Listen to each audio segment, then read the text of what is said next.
Put their equipment on and, how to actually make the arrest, effect the arrest without, going overboard. For their first time coming together for a drill, they wanted to practice a scenario that was easy to set up, so they decided on a riot.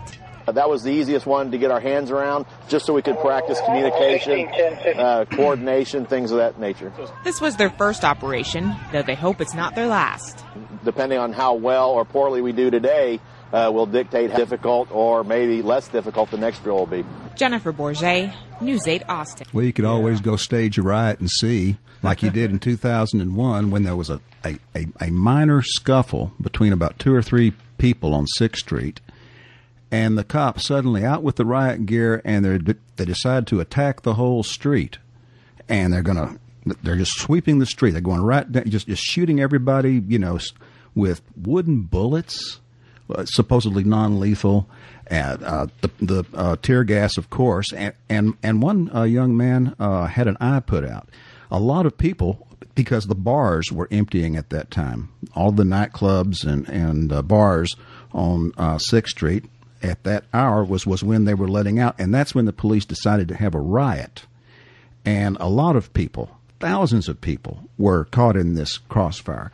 But now this right here is interesting, and it doesn't seem like they're really they're training for some specific kind of riot, and it appears to be a riot that they expect might happen in a football stadium. Yeah, and that's how the whole scenario as the soccer fans. Well, yes, and they're going through all of the steps there and maneuvers that they would need to go through to calm a sporting event if a riot of excited sports fans after the game. Which does that happen a lot down here?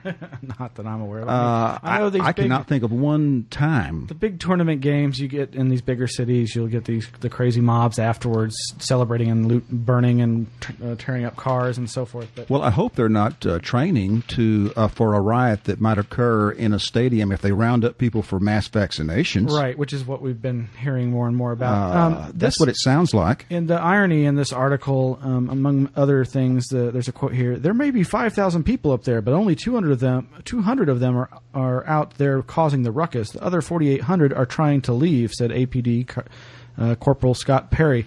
And that's just what happened again with the Mardi Gras. There was all these people who were caught in the dragnet of their straight line, moving forward, standard, army maneuver going down the street, and people that were like trying to go, hey, look, my car is right over there. Can I get past you? And of course, no, you can't cross that police line, and they're not going to say anything to you. They're just one big organism going down the street to kick some ass.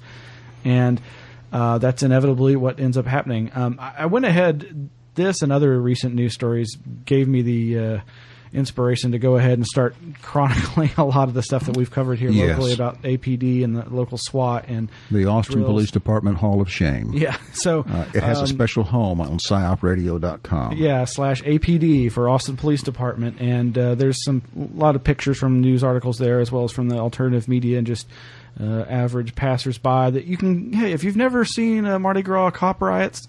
Or what the riot gear looks like these days. There you go. That's good old liberal Austin in the heart of conservative Texas is this New World Order, black-booted thug kind of militarized police mentality. And we've got some of the police-released video from that Mardi Gras, as well as pictures of APD's SWAT tactical rescue vehicle. Which they'll use at the drop of a hat.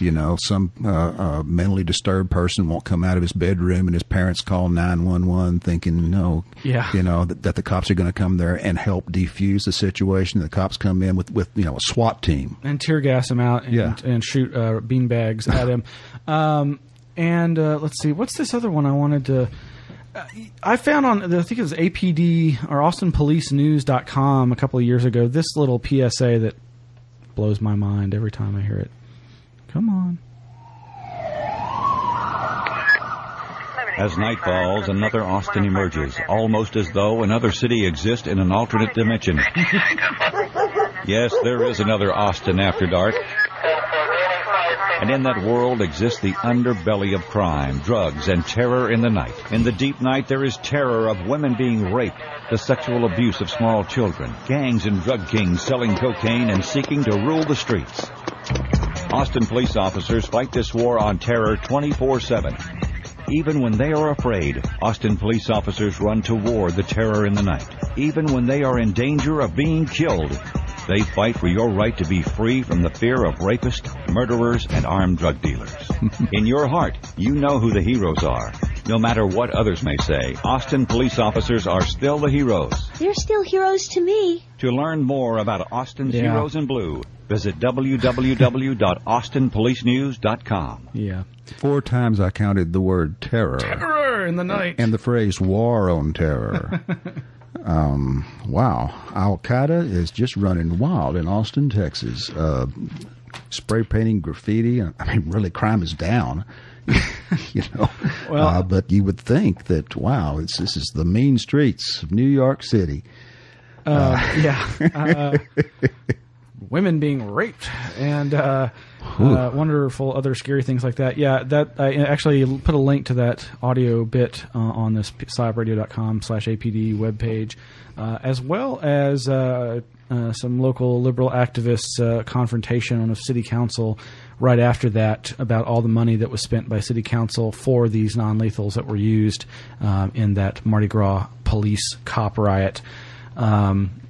So you could head over there and check that out. You know, again, sorry to lament the bad eggs, the bad apples, but it does seem like there is an epidemic of violence, of increased taser use to the point of absurdity, and to the point of killing.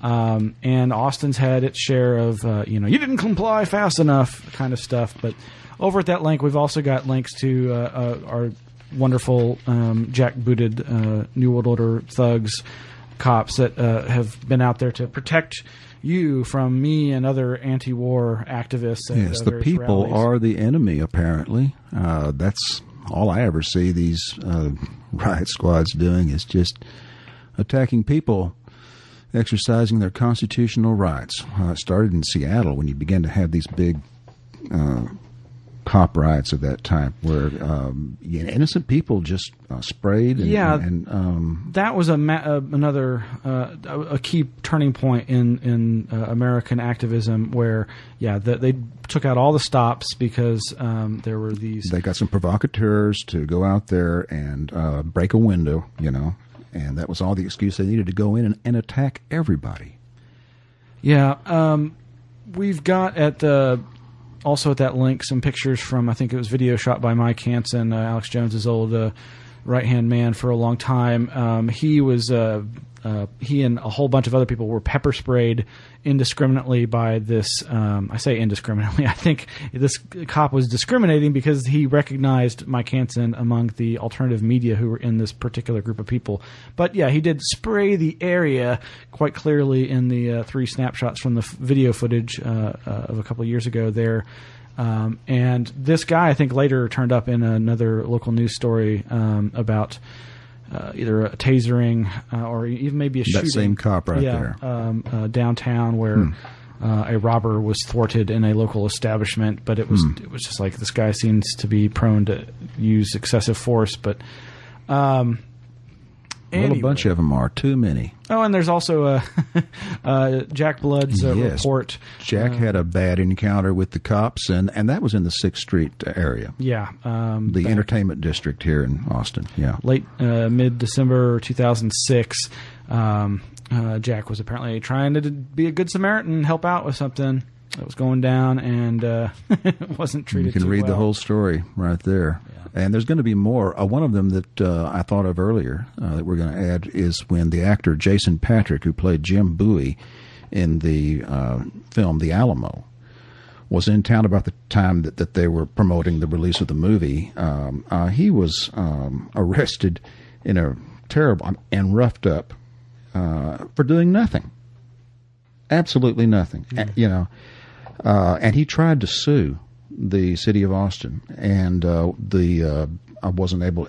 And I believe that individual cop but the lawsuit didn't make it. But he was really,